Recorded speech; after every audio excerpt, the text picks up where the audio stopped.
Terima kasih Engkau telah melindungi kami hingga pada saat ini. Bapak, di mana bisa sebentar lagi? Minggu kemarin kita sudah mempelajari tentang berbagai keanekaragaman hayati. Siapa yang masih ingat tentang keanekaragaman hayati? Iya, kepada anak kami sekalian. Jadi materi kita pada minggu lalu tentang keanekaragaman hayati tingkat gen, yang dimana kita telah membuat diskusi kelompok. Kita membahas tentang ras-ras, yang dimana kita mengidentifikasi salah satu teman kita, apakah teman kita ini memiliki ciri-ciri atau apakah dia itu termasuk pada 4 ras tersebut, apakah dia memiliki perbedaan yang sama atau tidak. Baik, terima kasih. Tentang 5 kindo. Ya, mungkin di SMP sudah pernah dipelajari ya tentang 5 kindo. Baik, Ibu akan tayangkan.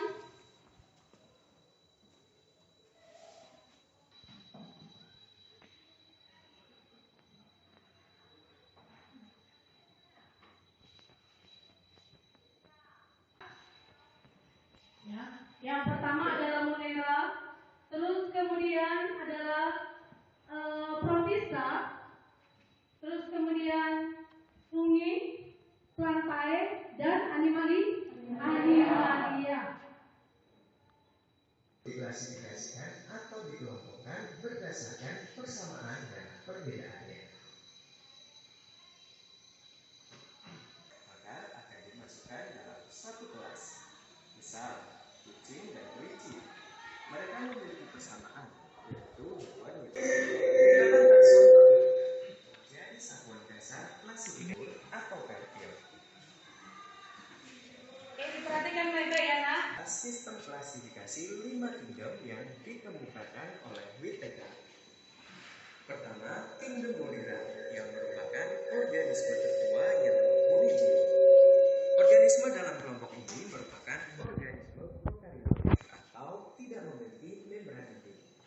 Contoh dari kingdom ini adalah bakteri. Tetapi pada sistem klasifikasi kingdom, Monera telah dibagi menjadi 2 kingdom, yaitu Archaeopteryx dan Eukaryotes. Berikutnya kingdom Protista, yaitu Perhatikan ya. Itu Monera, fungi, plantae, animalia ya.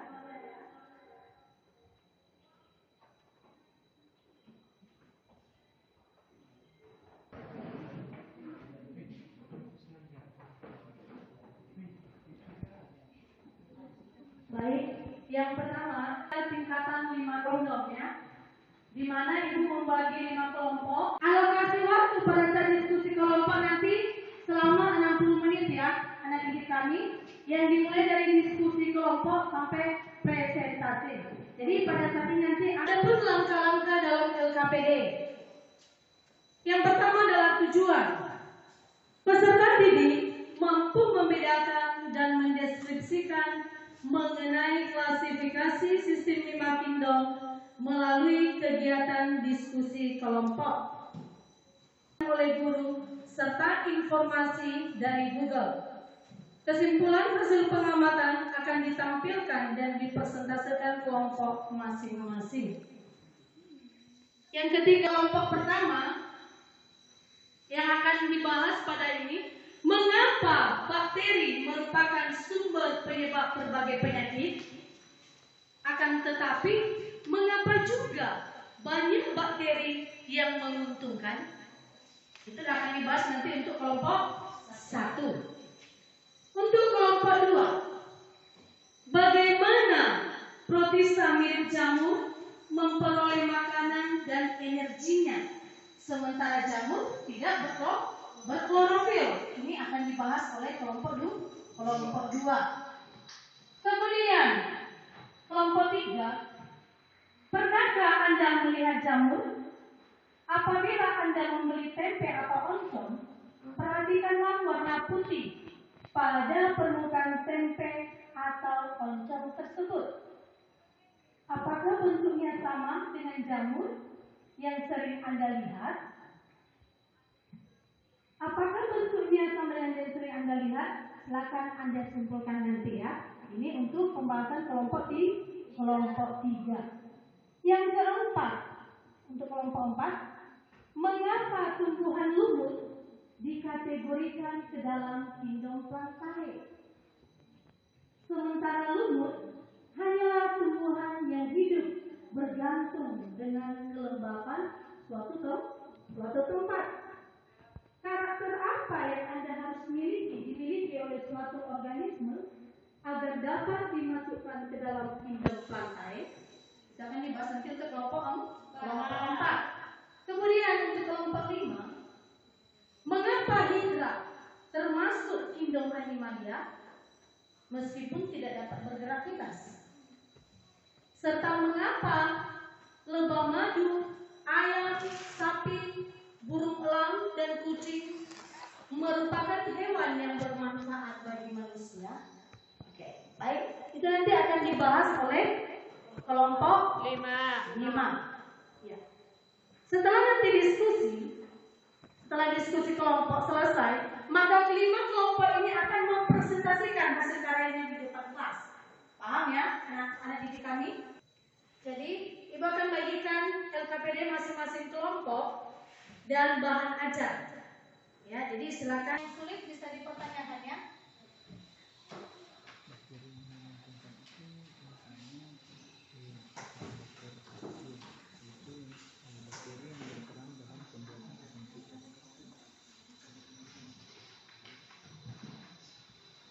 Bagaimana dengan kelompok ini? Sudah paham? Paham, Bu.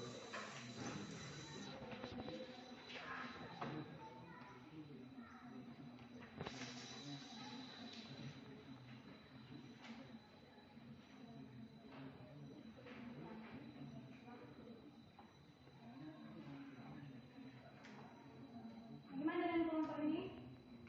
Paham soalnya? Paham, Bu. Ada kendala? Tidak, Bu. Tidak ada ya.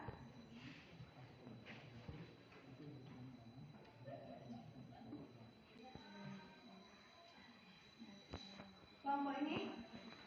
Paham? Paham, Bu. Ya. Baca dulu. Baca.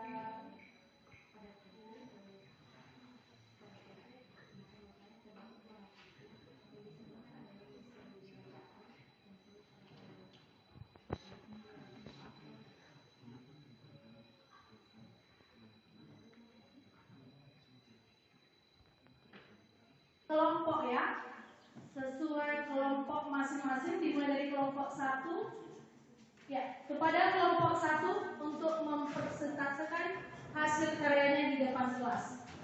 Pada kelompok 1 Ibu persilakan.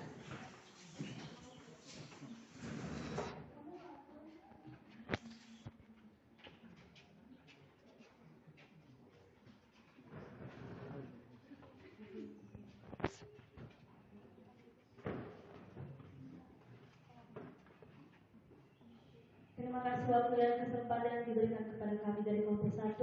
Perkenalkan, nama saya Relmi Sri Putri Manara sebagai moderator, Joshua Manar sebagai penyaji, Yusful Nehe sebagai notulen, Yeni Puspita sebagai anggota.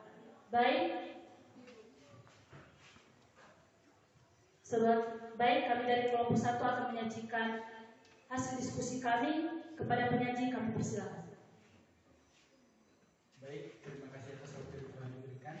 Sesuai dengan pertanyaan yang telah diberikan dalam pengelompokan Indo, di sini ada satu pertanyaan yang bertanya mengapa bakteri merupakan sumber penyebab berbagai penyakit, akan tetapi mengapa juga banyak bakteri yang menguntungkan.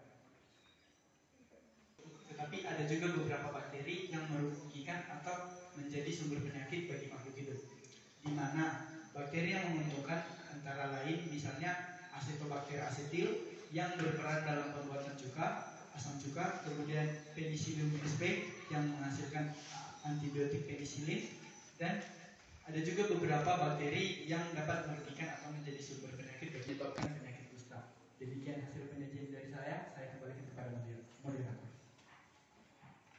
Terima kasih penyajian yang dipaparkan oleh penyaji. Baik, selanjutnya kita akan masuk dalam tanya jawab. Jika ada pertanyaan atau tanggapan dari kelompok baik, kami persilakan.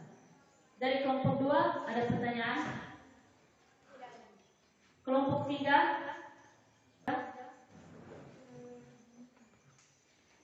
Saya mau bertanya, bisakah kalian sebutkan lebih lagi apa bakteri yang menguntungkan? Terima kasih pertanyaan dari kelompok. Bakteri yang berperan dalam pembuatan asam cuka. Di mana kita tahu asam cuka ini dalam kehidupan kita sehari-hari ini kita dapat kita gunakan misalnya dalam Terima kasih.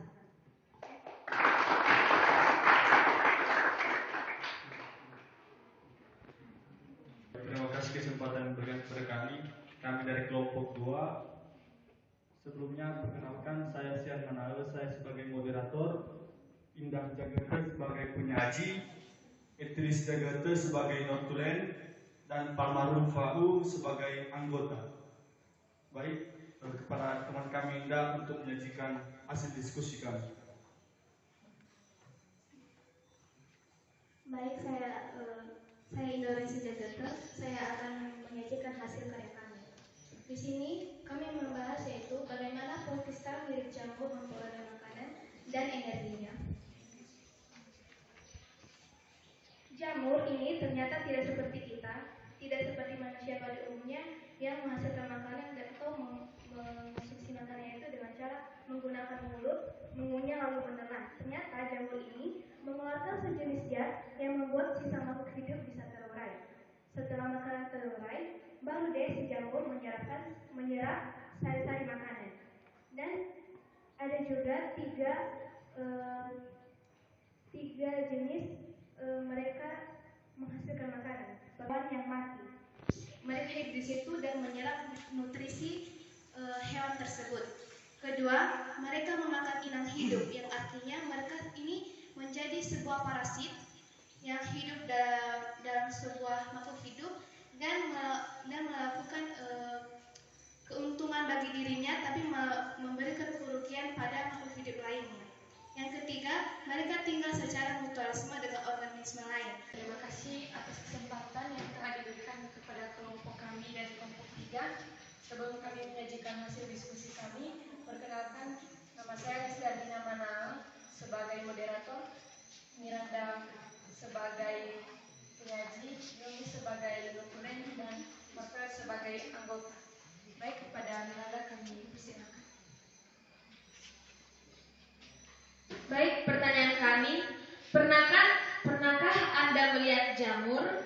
Apabila Anda membeli tempe atau oncom, perhatikanlah warna putih pada permukaan tempe atau warna kuning pada oncom. Apakah yang Anda lihat pada permukaan tempe dan oncom tersebut? Apakah bentuknya sama dengan jamur yang sering Anda lihat? Setelah kami simpulkan, ternyata warna putih pada tempe disebabkan adanya miselia jamur yang tumbuh pada permukaan biji kedelai. Tekstur kompak juga disebabkan oleh miselia jamur yang menghubungkan biji-biji kedelai tersebut. Jamur yang sering kita lihat ada yang bisa dimakan dan juga tidak bisa dimakan. Contohnya jamur yang bisa dimakan itu yang biasanya dijual itu jamur tiram, dan biasanya yang tidak dimakan itu jamur yang... Baik, terima kasih atas kesempatan yang telah diberikan kepada kelompok kami. Perkenalkan, nama saya Julfandi Arya sebagai moderator, Melty sebagai penyaji, Rica sebagai notulen, dan Amran sebagai anggota. Baik, kepada penyaji dipersilakan. Baik, terima kasih kesempatan yang telah diberikan kepada saya. Jadi kami di sini kelompok. Mengapa tumbuhan lumut dikategorikan ke dalam kingdom plante, sementara plante itu merupakan tumbuhan yang memiliki beberapa jenis tumbuhan? Karakter apa yang harus dimiliki oleh suatu organisme agar dapat dimasukkan ke dalam kingdom plante? Jadi jawabannya, lumut itu dianggap sebagai peralihan kingdom plante karena satu memiliki klorofil, dua memiliki organisme, dan ketiga yaitu memiliki banyak sel atau multiselular, dan keempat yaitu bersifat eukaryotik. Jadi macam-macam lumut ada 3, yaitu lumut hati, lumut tanduk, dan lumut sejati. Baik, itu saja dari kami. Saya kembalikan Kesempatan yang sudah diberikan kepada kami dari kelompok 5 untuk menyampaikan hasil dari diskusi kami. Perkenalkan, nama saya Anastasia Manaus, saya sebagai moderator, Agusti sebagai penyaji, Nuri sebagai notulen, Irfan sebagai anggota. Baik, kepada penyaji kami persilakan untuk menyampaikan hasil dari diskusi kami. Baik, kami dari kelompok 5, pembahasan kami adalah Kingdom Animalia. Pertanyaan dari kelompok kami adalah, mengapa Hydra termasuk Kingdom Animalia meskipun tidak dapat bergerak bebas? Serta mengapa lebah madu, ayam, sapi, burung elang, dan kucing merupakan hewan yang bermanfaat bagi manusia? Pertanyaan pertama, mengapa Hydra termasuk bergerak? Hydra dalam kelompok Hydrozoa memang tidak bisa bergerak pada fase dominan hidupnya, melainkan bergerak mengikuti arus laut. Ciri-ciri Hydra yaitu menyerupai binatang lain seperti ubur-ubur, bersifat heterotrof atau tidak bisa membuat makanannya sendiri, multiselular atau memiliki banyak sel, mempunyai lapisan tubuh, tidak memiliki klorofil, dan tidak mempunyai dinding sel. Kedua, mengapa lebah madu, ayam, sapi, burung, elang, dan kucing merupakan hewan yang bermanfaat bagi manusia? Yang pertama, karena sebagai sumber bahan makanan, misalnya. Maka siapa anak didik kami yang bisa menyimpulkan hasil dari kelima kingdom tersebut?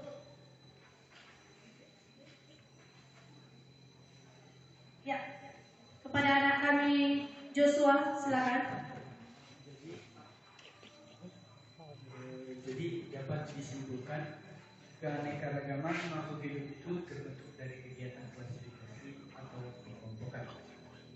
Karena keragaman terbentuk melalui tahapan klasifikasi atau pengelompokan, maka hal yang mempengaruhi banyaknya jumlah dari keberagaman tersebut ialah kegiatan klasifikasi tersebut atau kegiatan pengelompokan tersebut. Klasifikasi sistem 5 kingdom. Yang pertama, klasifikasi merupakan cara untuk mempelajari keanekaragaman hayati, ya. Anekaragaman hayati, di mana cabang biologi yang khusus mengkaji tentang klasifikasi adalah taksonomi. Terus kemudian, klasifikasi makhluk hidup bermanfaat untuk memudahkan mengidentifikasi dan mengetahui kekerabatan makhluk hidup. Yang ketiga, dasar klasifikasi makhluk hidup berdasarkan persamaan dan perbedaan sifat, morfologi, anatomi, manfaat, serta mempelajari materi ini, peserta didik mampu mendeskripsikan dasar dan tujuan klasifikasi makhluk hidup. Itu yang pertama, ya. Kemudian, mendeskripsikan klasifikasi sistem 5 kingdom. Yang ketiga, menentukan tingkatan takson makhluk hidup serta penamaannya.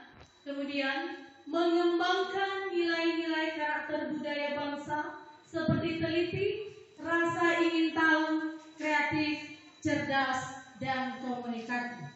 Jadi itulah tujuan pembelajaran.